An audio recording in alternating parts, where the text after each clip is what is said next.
welcome to the LARP Noobs Dust / Pollen / God knows what else podcast. I'm not sure. As One of those always, things. yeah, I am Millie and I'm joined by Bungle. Say hey, Bung. Hey, Bung. We're back from Empire E1 2026, and I don't know about you, Bung, but I am just about recovered. We are on the Wednesday post-event, so that's 3 days.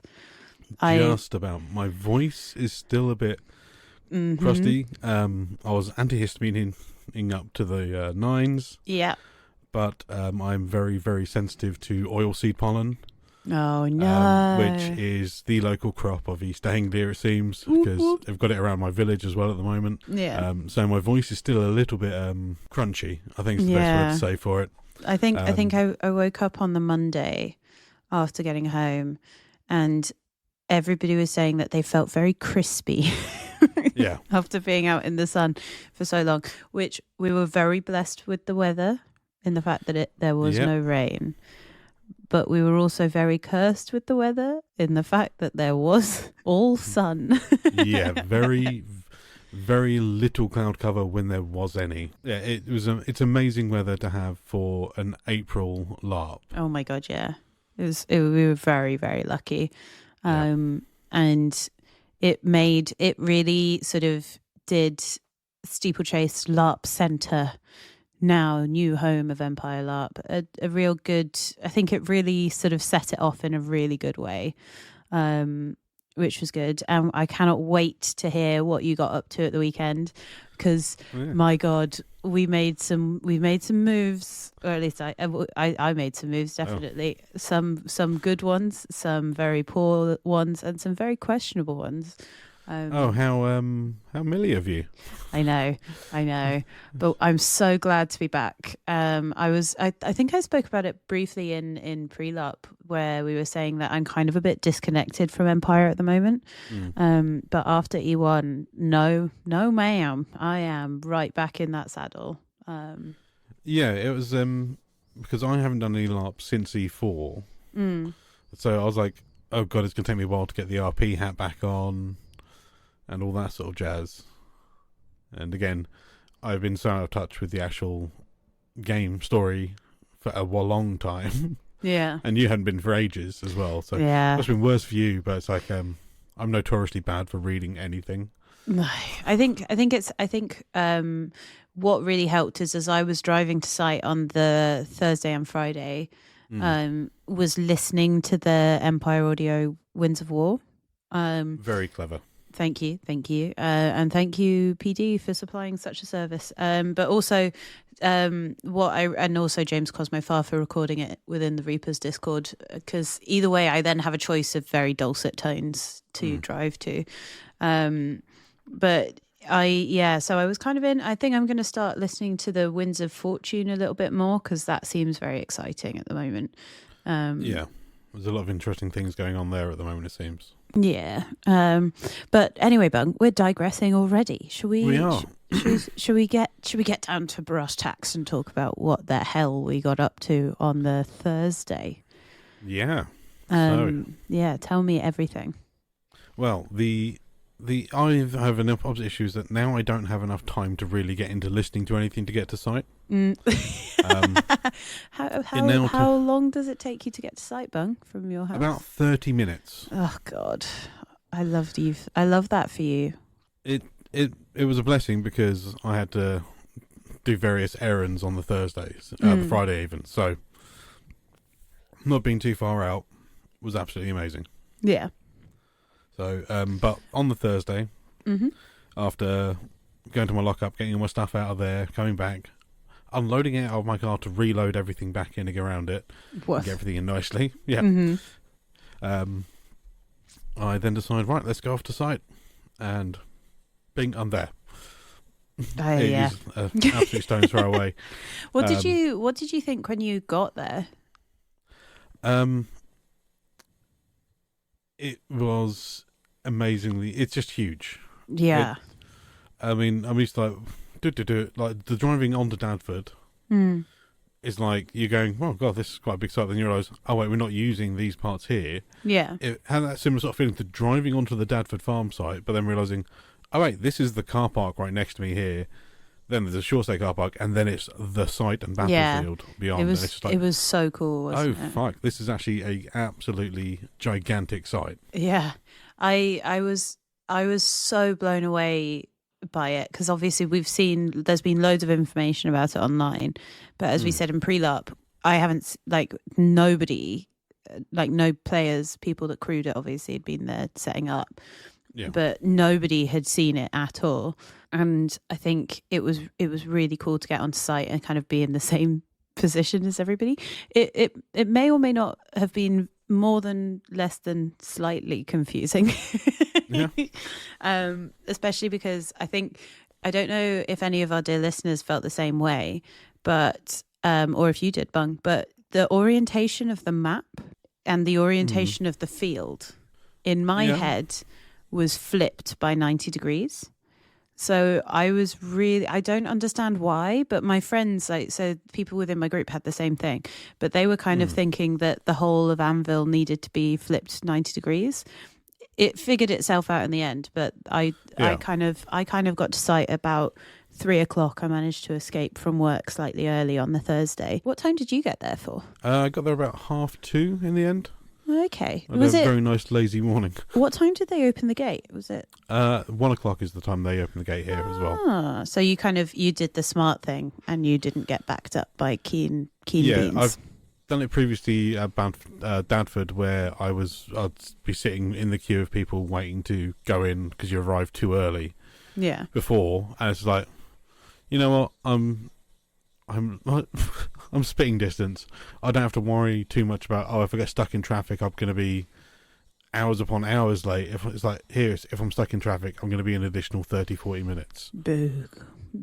I know. I don't like to rub it in that this is how it is for me. It's just like, that's all good. You can have it while it lasts, because there's other sites that are further away. There's other sites, like getting to Eversley and stuff like that is can be a nightmare sometimes. Yeah.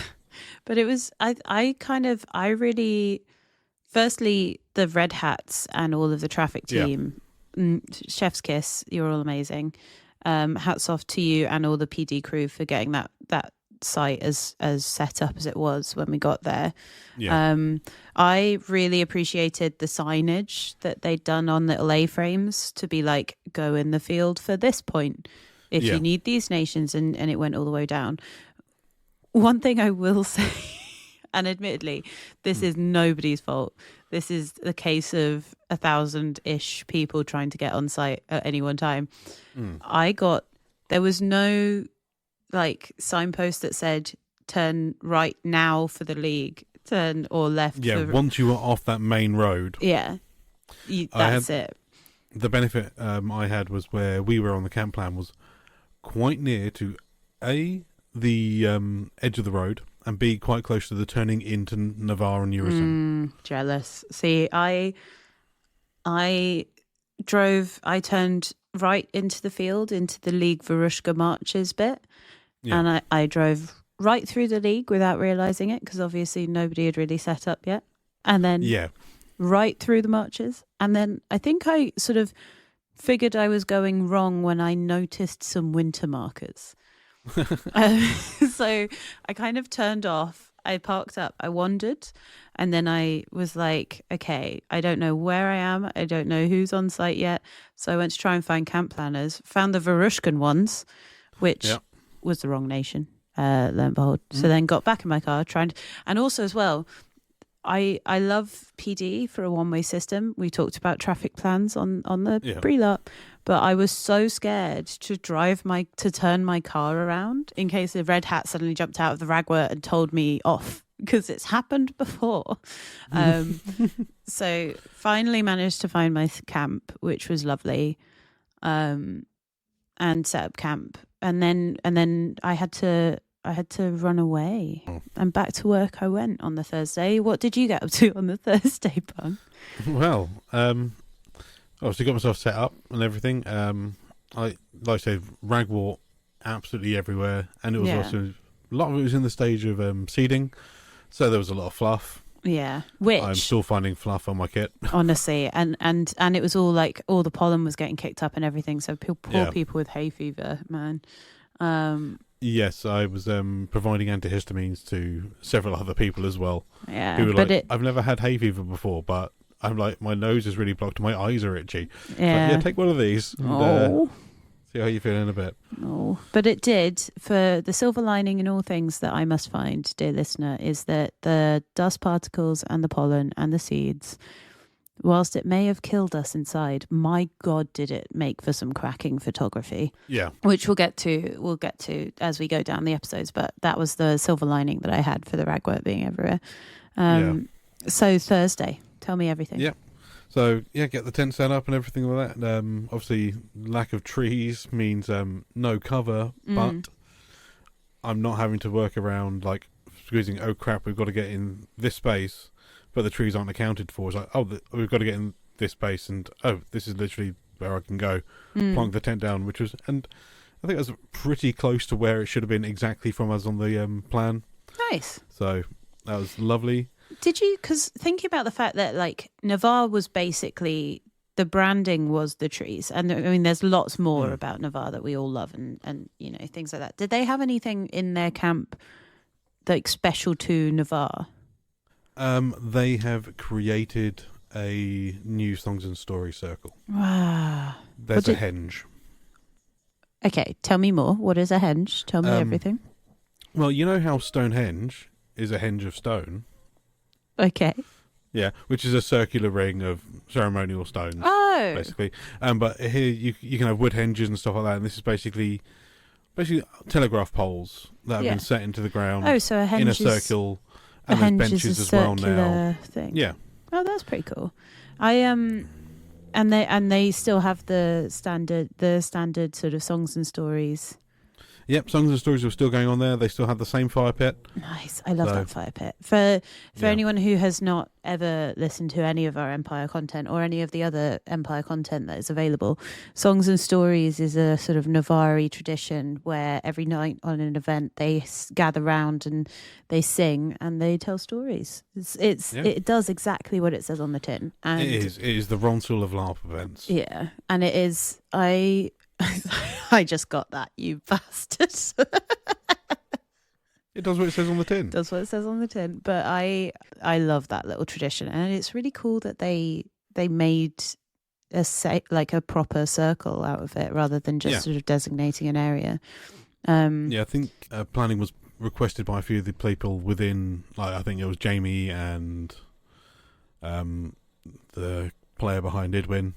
Okay. Had contacted PD in regards to getting this, and they got permission to basically to put in this henge on the site, so we have something that is a bit more songs and stories rather than just a cleared space with circular benches around a fire. Yeah, it's because something. Yeah, because I was thinking about this in the fact that I was so lost over the weekend. Is that I kind of really like the fact that each nation has its own special area. Forgive me for being ignorant, dear listeners. I'm not sure about the ones for the marches or Wintermark, or Highguard for that matter. But I know that within, obviously, Navarre, as we said, has the Songs and Stories Circle, which is their kind of national gathering place as well. The League has their plaza, which is where we have our little water fountain, which is really cute. And then Dawn, obviously. What does Dawn have, Bungle? It has the Glory rectangle. Yeah, it's called the Glory Square, but it is definitely a rectangle. And often has wonky poles, which I find actually incredibly endearing. The orcs have their fighting pit, and also the fact that all of their tents sort of have this huge fire pit, which I do wonder how they get it to and from. That's a question for Millie's logistic brain for later. A van. Yeah, but like, don't worry, I'm getting too autistic about it. Thinking about like how they maintain it, where it goes, how much it must weigh. Like, do they put it on top of kit or below kit? Because you got to think about that kind of stuff when you're rubbing dust on things. But anyway, that's the story for another time. So we've done. So are there any other nations that I haven't listed that we know of? Varushka have again their fire in the middle of the market. Yeah, they've got their sort of night market, and Wintermark. Actually, thinking about it, I do know what Wintermark have. They've got their little totem tree. Yeah, in the moot. Yeah, which I really like. Here's a spoiler, dear listeners. I originally was going to join Wintermark because I really like their I really like their brief in the fact that their culture centers around somebody's story and what it was. So my original character concept for Agni was that she was going to be a mage healer whose magic revolved around stories. So she got the people that she was healing to tell them stories, and that would generate magic. I know, never happened. The potential RP that could have happened in the character growth, but you know, we got a murderous forest gremlin murderous, instead. chaotic, yeah, but yeah. So I wouldn't have Agni any other way. I know. So it's really cool that each of the areas kind of have those. Yeah. But yeah. Anyway, I digress. Carry on with your Thursday, Bungle. Yeah. So get my tent and everything set up. Then hang around for a little bit, waiting for Mr. Pittock to arrive on site. Oh, how was the boy? He's doing well. Obviously, he's still recovering from his surgery. Yeah. And stuff. So, obviously, the main reason hanging around was to make sure, give him a hand, getting everything set up, getting all sorted. I love that boy. I loved the walking stick that he had all weekend, covered in bubbles. Yes, that was a gift for him, I think. It was so cute. From. We get it all set up, and then it's time to just do the pre-LARP socialization. Nice. So hanging around with the guys from Fawn's Rest, the guys from obviously the Dread Shields, Ian, and those who have read the comments in regards to our post prior to this episode may be wondering about Roadman LARP. I mean, I wouldn't dare be leading the conversation in a way that I would find out about Roadman LARP, would I, Bung? So me and Ian head over towards the Nabar. Because obviously that's where Ian's Talis' PR agent is. Yeah, Captain Keelia. Yeah. So over there we go, and as we're going over, we just hear like the Chancellor like, "Where's your dad, though? Where's your dad, though? You ain't even got any mana, bruv," and shit like that. And the night just basically descends into madness of a vocal battle as if between two roadmen, but in a LARP context. So, like, you ain't even got any mana, bruv, and stuff like that. Or, I went to the halls of the world and they don't even know your name. And, yeah, just shit like that. And I love it. It was absolutely fucking hilarious. Broke my brain completely. I genuinely, you can rely on Katie and her little band of miscreants to do one thing, and it is generate bits. And just, my God. It was redonkulous, and it has been in my fucking head ever since. It is just looping around inside my head. And, oh my God. Yeah. Because that's one of the fun things I have. Sure. I don't even know how it started. It's better not to question it, I think, Bung, to be fair. No, sort of, after a while, started to go back to the camp for a little bit. Ian goes back over there. I hang out at the Fawn's Rush for a little bit longer. I can still hear the Roadman LARP going on from a distance.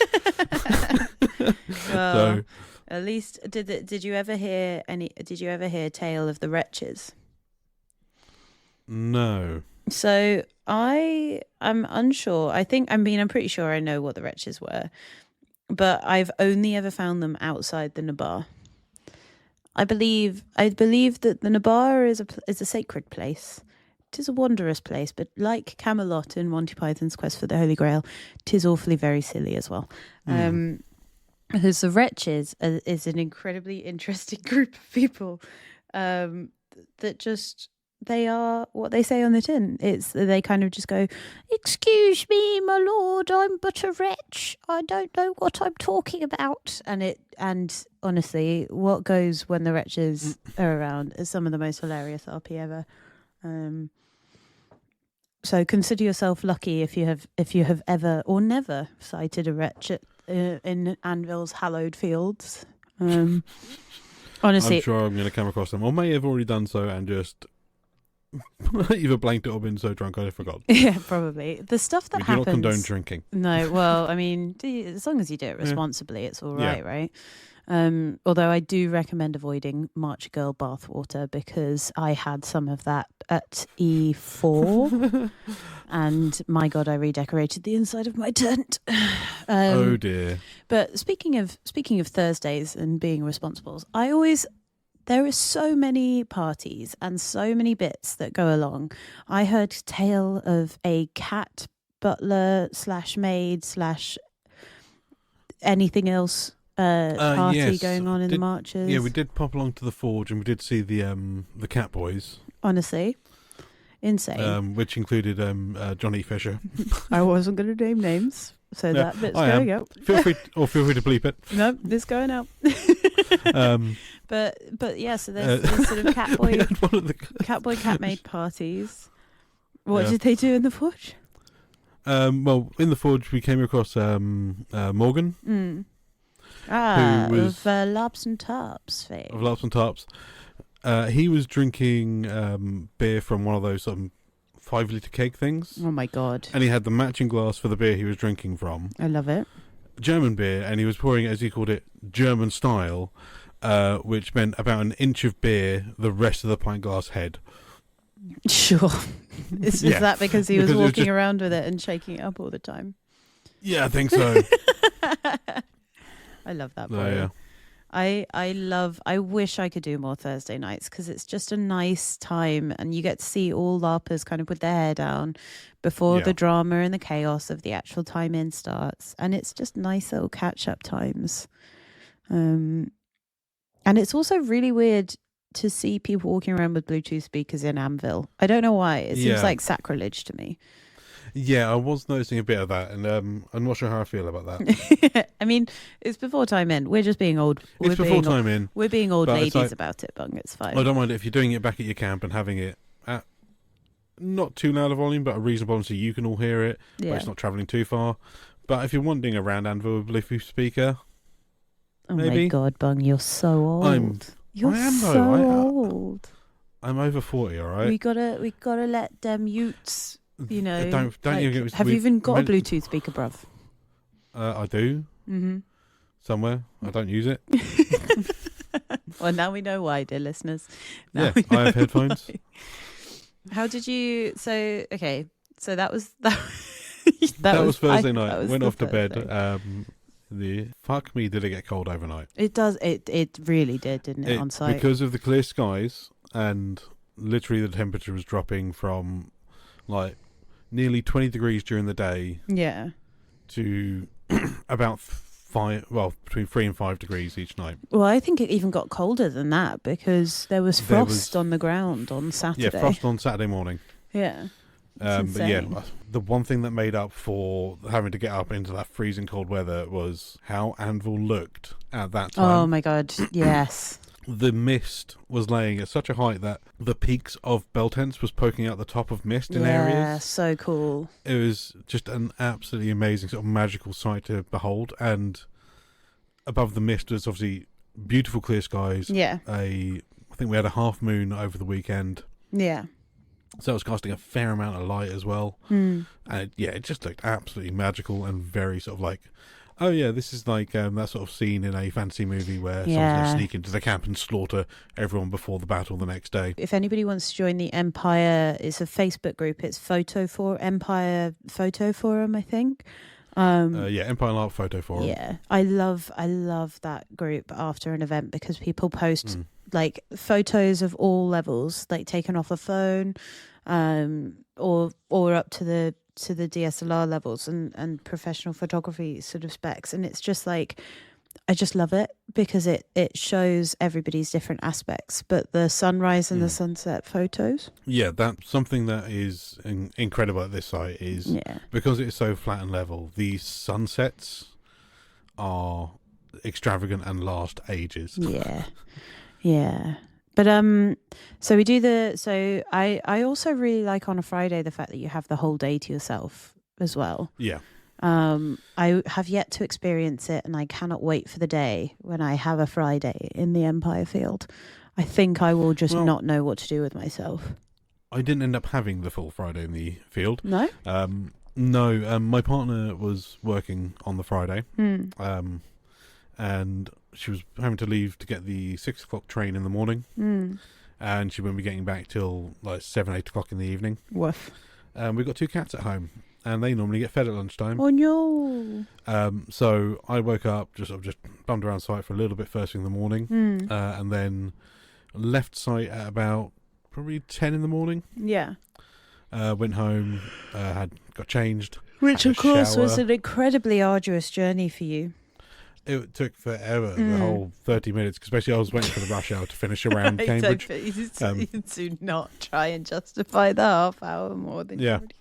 Yeah. So, yeah, just do all that and then sort of, just chill out at home, have a shower, change, look after my cats, hang out with my cats just for a little bit, and then, better head back to site to get myself ready for when time in happens. And what what happened on time in? Like, was there anything unusual, usual? Tell me everything.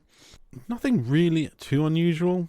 I mean, obviously, I had Caro Shield to sort out as it was the Winter Summit, which is when I've always had to do it.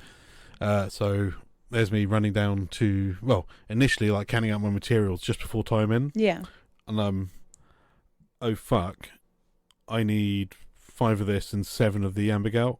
Yeah. And I'm recounting it. I'm like, shit, I've only got 5 of each. So I've got 5 bottles and 5 amber gouts. Like, shit, I'm going to have to try and find 2 amber gout before this goes through. Yeah. Speaking to one of the guys in the Dread Shields, who's their broker, Bran. Yeah. He was like, oh, I should have that. I'll be able to sort that out for you. Fucking brilliant. So, boom, get that all sorted. Run down to the Entwine Paths camp. Callaghan's not at this event, sadly. No. Tali wasn't at this event either, who's another person I've been arranging this stuff with previously. And Nim, who is their mage when Callaghan isn't on site yet. Boo. Yeah, so I'm like, okay, no worries. I need to speak to them in regards to getting the ritual and everything done and just figure out all that jazz. So I end up taking all the stuff back to camp, ditching all that, and then this is a game of like me constantly going down, popping down. So, they're still not here. They're on site, but they haven't made it to camp yet. They're on camp, but they've gone out on a booze cruise. Amazing. That's the usual way, like isn't the it? standard Empire sort of way of like when you're trying to find someone, you never can. I feel like, so I really want to invest in, and there are other GPS trackers available, but there's one that's specifically designed for the festival market that is that looks like mini compasses. Which points towards... Yeah. And each of them get a different colour. I think I'm going to actually have to, with the size of this new site, I think I'm going to have to properly invest in some of those because it is bonkers. I kind of just want to get a tracker to put on Ian just to see where he goes. Yeah, but dear Bungle and dear gentle listeners, to get the actual playback in real time, not in real time, but the sort of Strava-esque. We could just do it on Strava. Although I think you have to pay for that. But again, all of the GPS tracking and the actual playback of the journeys that you go on, you have to pay for that. It hurts me greatly. That's a bit rude. I know. So if anybody wants us to do the GPS trackers, feel free to subscribe to our Patreon. Yeah. We are fund us to GPS track each other. We are but 3 Patreons short of being able to track Ian Pittock in field. While you guys were all doing your time in and running around looking for resources for Caro Shield, I was tapping away in the office, again, as usual. I feel like it's becoming a bit of a trope that I turn up to Empire LARP, and any LARP for that matter, fashionably late. But Millie is never late. She arrives exactly when she means to. Yeah, I know. And I meant to arrive at 8 p.m. And I was really worried because I'd seen M posting on the Facebook groups that exactly where I really kind of wanted to park, because my poor joints and my mobility and things like that is a bit of a boo-boo at the moment.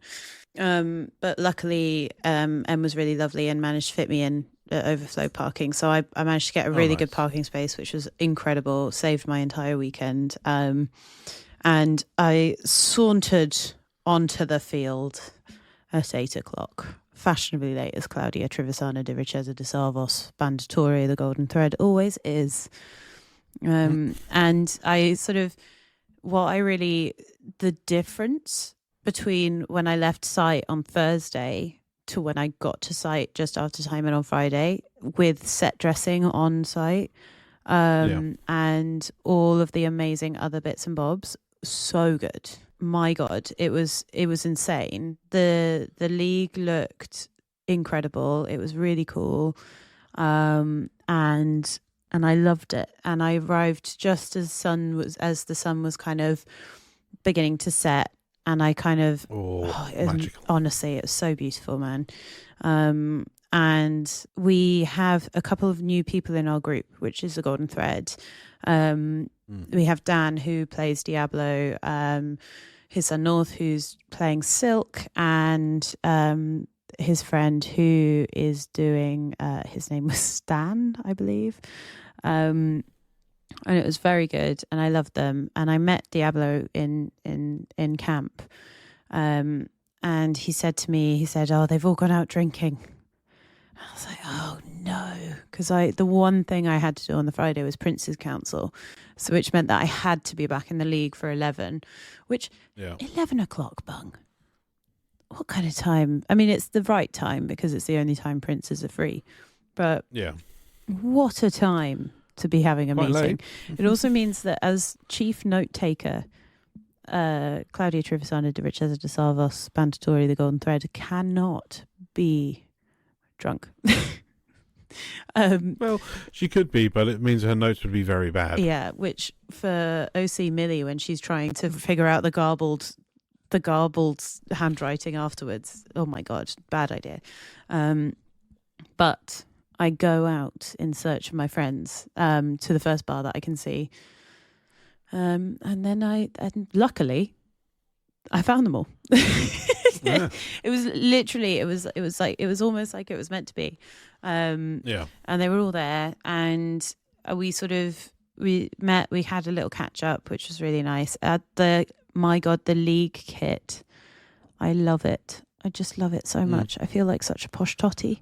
I was very envious once again of the Marchers kit in hot weather. Oh yeah, the Marchers kit in hot weather is always, it's just to die for. Brazen some hose.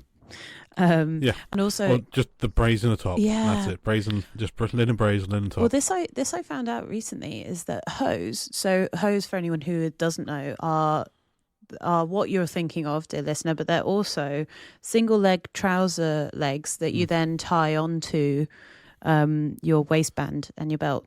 But then in hot weather, you can untie them and roll them down, and so they kind of become like leg warmers. Yeah. So or take them off completely. But it's just so cool, man. Medieval fashion. They knew where it was at. But yeah, so I was having a little bit of adoration at my Leaguish fellows, including the Haldagans, which are a group that camps opposite us, and they always look amazing. They just have the best. They Landschneck gear and various different Waffen rocks. I think it's Raffen Rock or Raffen Frock. I can't remember. But either way, they all look amazing. And the colour schemes are on point. They all look so individual and so outlandish, and so many big hatted and big feathers. And I just loved it. And so I went off to go and have one little drink with them until I realised, oh my God, it's nearly 9 o'clock and I have to be in the Hall of Worlds at 9. Because it was the Archmage of Winter elections this summer. Which, have you ever been to Conclave, Bungle? I have never been to Conclave because I've never been a Vate or magic user at all. Well, would you like me to talk you through what it is? I believe from what I've heard from people who were trying to get a ritual removed from interdiction list, is a lot of talking about nothing at all. It's a lot of talking about something. Well, yeah. But if I tell you that they had to put a toll or a tax on talking time, so you have to pay a mana crystal for every minute that you talk in Conclave. Oh, I knew that. Yeah, which I think is an amazing mechanic, and that we should be employing that in everyday life. Oh yeah, but then you got that. You'll have that one person who has just bought a mound of mana. Yeah, well, not even. I mean, if it was in real life, maybe we could just talk using like something. You wouldn't be able to do it with money though, because the wrong people have too much money. You'd have to do it in something like finely. Ooh, what about personally carved wooden spoons? And one of those equaled, given the time it would take to carve the spoon, I reckon 3 minutes. Yeah. Seems fair. But if you whittled too much and it became a toothpick, you'd only get 30 seconds.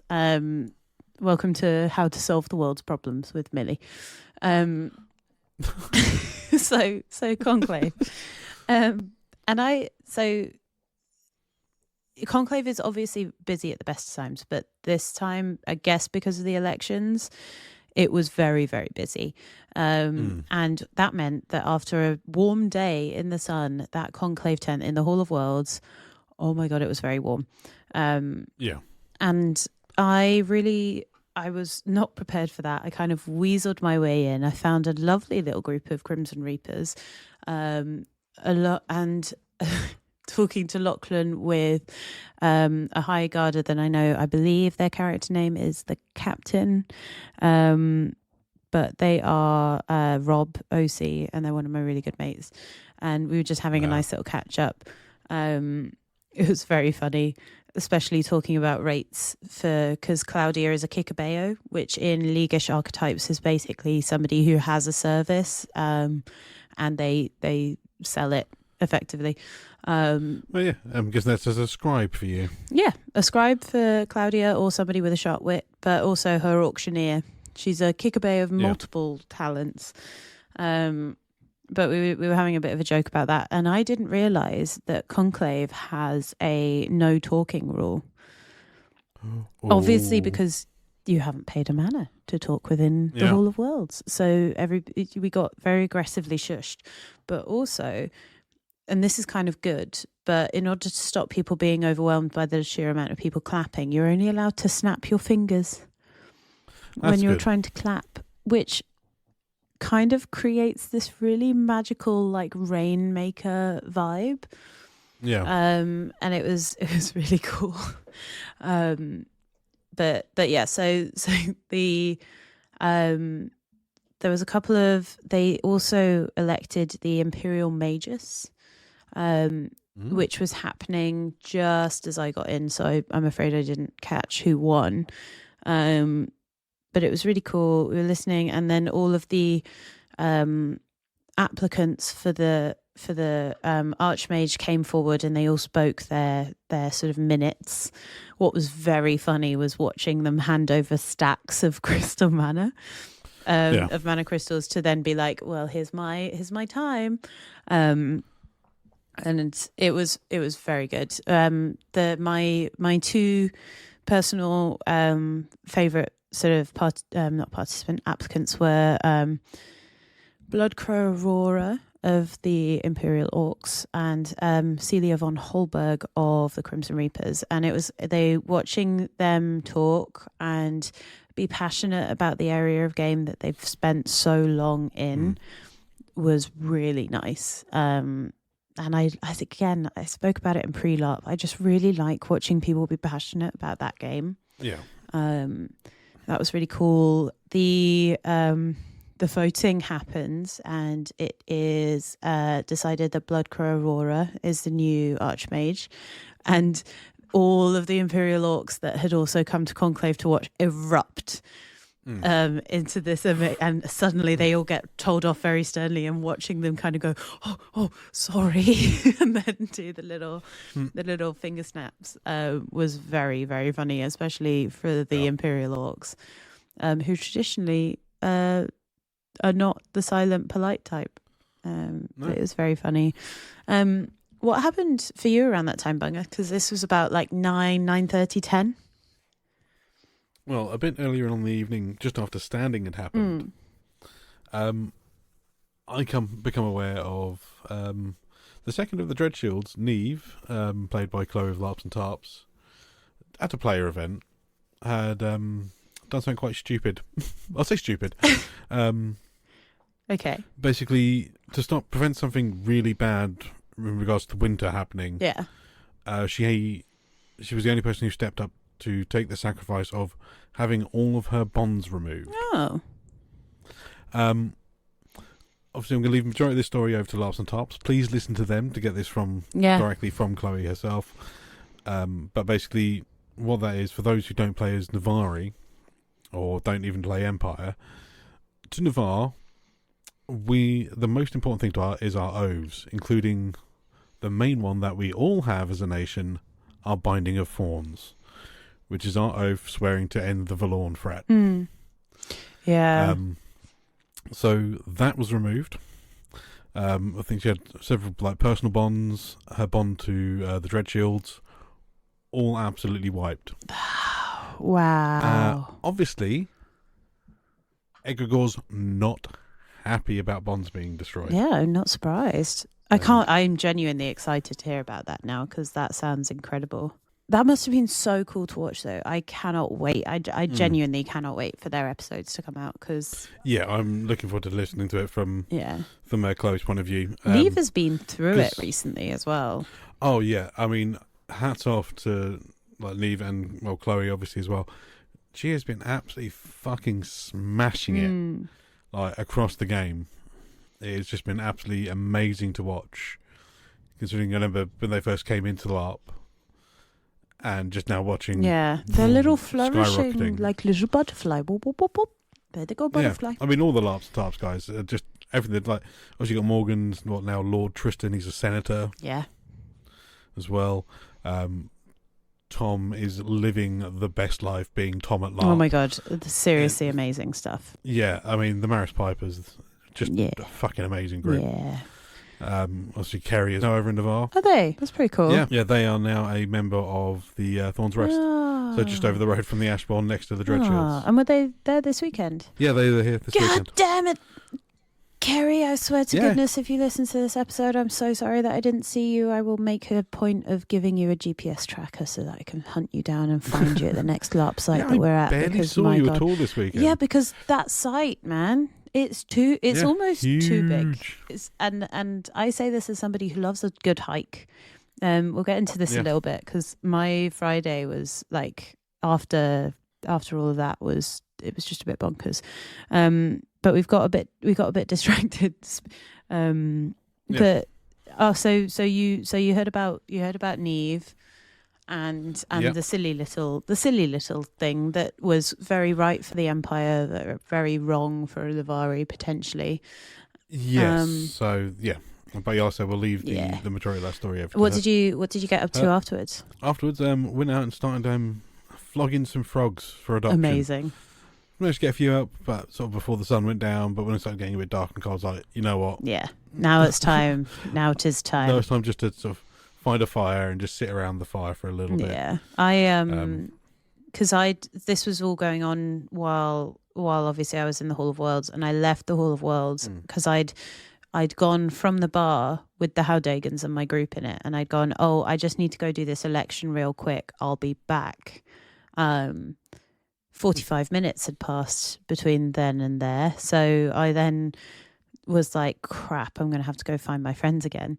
So I went back to the same bar. Nobody knew where they'd gone, which I was very surprised by, because the Howdagans are always very loud about where they're going next on a bar crawl. I went, they must be at Wise Guys, which is a very good bar in Dawn. So I, who had never been anywhere in the icy field during time in, I was like, okay, cool. I've got to go down and try and find my bearings. Managed to find the Glory Square. found Wise Guys, didn't find my friends. And I was like, oh God, I don't know where they are. Maybe they're in the Star Bar in the Brass Coast. And so I went from there to try and find the Brass Coast. But I don't know what it was about my brain, but I just couldn't find it. And because it was dark and there was no, there wasn't that much festoon. I don't think there was any I love the word festoon. There was any overhead lighting for the sort of bigger areas which I was used to having at Dadford. But then you end up kind of having this thing where you're kind of like, oh my God, I'm so lost. And I couldn't even find Highguard. I couldn't find the stand, the sort of spectator stand in the arena that they built. So I was getting really panicky because I was like, I found the out of character toilets. That means I'm out of the in character area. I've been walking for ages. Therefore, I theoretically should have found the something. And I was like, okay, I have found nothing. So I turned around and went back to camp. I didn't even think that you could cross a hedge, Bung. That is how tired I was. I was like, no. I had the exact same thing on the Friday. Is that I didn't realise how much stuff was behind the fecking hedge until Saturday morning. But also as well, I was so used to traders being in the OC area. I know that at Dadford they had the IC traders and the OC traders. Here they're all in one area, and it's just half of the field are OC, half of the field are IC. But they're all on the other side of a hedge, and I'm used to a hedge being the delineation between in character and out character. So I just was like, it boggled me a little bit. But yeah, I got back. I got back to camp.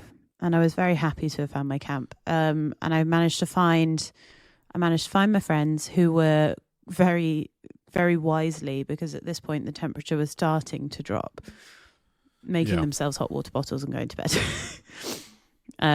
Very sensible. So sensible and so valid. But I had a job to do. And that was Prince's counsel. I know. And to be fair, they say that Empire is a LARP of meetings, and they are not wrong. But I am actually getting a nice little fond spot in my heart for Prince's counsel, because it's a really good way of checking what's going on in the league. But on a very there's only about 10, 15 people in that tent, so it's really cool. And it's all the princes or the prince's proxies, sometimes both of them, but only one of them is allowed to speak. And it's just really interesting. It's held in the Great Debacle and in the House of Ogmar, who is incredible. Their Facebook profile is under the name Wakefield. I don't know if that's their real name or whatever, but I love all of the resources that he gives us. Is amazing. I got printouts of ongoing builds that the league had, completed builds and potential future builds. I also had an in-depth analysis of a mandate that Ogmar was going for, which was going to help leaguish businesses upgrade, which was very important for me. Because businesses as a resource, so when you create your character, you have resources that you can choose. You have things from a military unit that you can send on maneuvers to a farm that generates a little bit of income, or a mana site that gives you mana crystals, etc., etc. Mine and most of the people in the league have businesses, and for the league, businesses means votes, and they give you votes, and that's how we do our elections. You buy your votes, which I find hilarious. I'm never going to be able to have the capital to buy votes at all. How much do they go for? Well, so this event they were going for 2 crowns per 10, and because my business is upgraded, I get 11 votes. So I had a little bit extra on top. But yeah, so that's the first thing you kind of do when you collect your player pack, is sell off your votes very quickly, because a lot of the time people will buy them in bulk and they'll realize, I don't need all of these. I should have, and they'll stop buying them. So you've got to do it quick. But we did Prince's Council. I loved it because there's a new rule in Prince's Council that only the prince or the prince's proxy or whoever's in their stead is allowed to speak. So it's one person per charter. And if you are hierarchically below whoever is there in the meeting, you have to ask their permission to speak. So when the Carter of the Crimson Reapers comes in, and it is Calvin who plays Marikos, who is the prince in waiting of the Crimson Reapers, so the prince's proxy. Yeah. He was having a lovely time having a little natter with us before our dear friend Radic comes through the tent flaps. But what with his majestic hat, honestly, it was so funny watching Joe walk through that door, bottle of wine in hand, sitting down on his chair that is his personal chair that he brought to the meeting with him, and then just giving him and Marikos some wine and just sitting back in the most Crimson Reaper way. It was so good. And then watching Marikos be unable to speak for the rest of the meeting without Radic's permission was very funny. Tie that to the fact that every time you talk, you're supposed to introduce yourself and your Carter so that I, as the minute taker, can then record it for the meeting minutes. Yeah. I don't know what it was, but bureaucratic Millie brain loved it. Especially hearing how quickly people can start pronouncing their names when they need to. So it's like Marikos, Prince of Waiting of the Crimson Reapers, and it was it's so good. It was so good. But towards the end of it, so this is about 11:45, temperatures bung. Oh, yeah. It got very cold very quickly. Yeah. I dug out my my warm overvest, I like to call it, which is basically, it's like a faux suede thing with a faux fur sort of cowl on it, which is incredibly warm. Yeah. Obviously, I still have my bare arms to deal with, which if I start getting even colder than that, that's when the wool cloak comes out on top of that. How was your new blanket? How did it fare? Oh God, it was amazing. It game changer, absolute game changer. Having that underneath the sleeping bag, then rolled over the top as well. Yeah. I was a toasty little bungle. Oh, I'm so jealous. What time did you head to bed? I ended up going to bed just before the end of timeout. Okay. Prior to that, I'd basically just spent the evening chilling out at the Dreadshaw camp, and ended up having some quite nice and deep, icy chats about virtues, oaths, and the dance. Oh, nice. It's lovely because when you're in the camp, there is always that blurring of OCIC and stuff like that. So there was a lot of that going on as well, which also I'm completely fine with when you're in a camp with your own friends. Yeah. There is going to be that slight blur where, like, you'll chat about some OC stuff, you'll chat about IC things, but actually having an IC chat in regards to things that my character is actually like interested in, like stuff like virtues and stuff like being a guide. Yeah, that's what my game ideally wants to be, is talking about this sort of thing. Yeah. Did you? Because I remember you talking in pre-LARP about how you're a bit like, I'm unsure what to do. Did any of those conversations kind of help, or are you still unsure? I'm still, I wouldn't say unsure, like where this character still is not fully fleshed out. There's still things I want to work on them with, who knows which way it's going to go. Yeah. I need to lean more into the changeling confidence as well, which I'm trying to do, sort of just building up a bit more confidence, being a bit more chatty out there, blah blah blah. Yeah. To get the whole thing going with playing the changeling. I'm supposed to believe I am the best person in the world at everything. Do you want to know what really helped me when I was Agni? And it's weird. It's just being great. Well, hey, pew pew. You are award winning. Thank you. God damn it. Other awards are available. You've really thrown me off by making me think about success. No, it's fine. help the self-confidence in Millie is spiraling. As Agni, the best way of creating the changeling confidence is walking around, strutting your stuff, but then complimenting other people. So I do this as Claudia as well, because Claudia represents a phenomenal house of tailors. So she would recognize good tailoring. So whenever anyone walks past me, I'll literally go, "Oi, mate, lovely cloak." And the thread count on that must be lovely. And it sounds... You say that. I recall you seeing me at an event last year and saying I was a weird-looking little changeling. Yeah, but you're Navari. What do you want?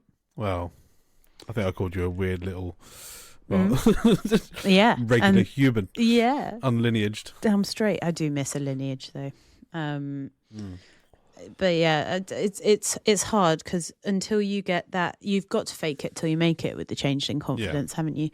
And I don't ever think that... I mean, Agni put herself as a scribe and sort of a proxy to a senator. So, I wasn't quite there, but I think I'm getting there slowly. You just got to literally just start figuring something out that you're comfortable doing that would put you in a confident headspace, and then you can go from there. Yeah. After all that, ended up heading off towards bed. Like I said, just before time in. Yeah. Time out, even, sorry. Going to bed just before time in would be absolute nut job. Mental.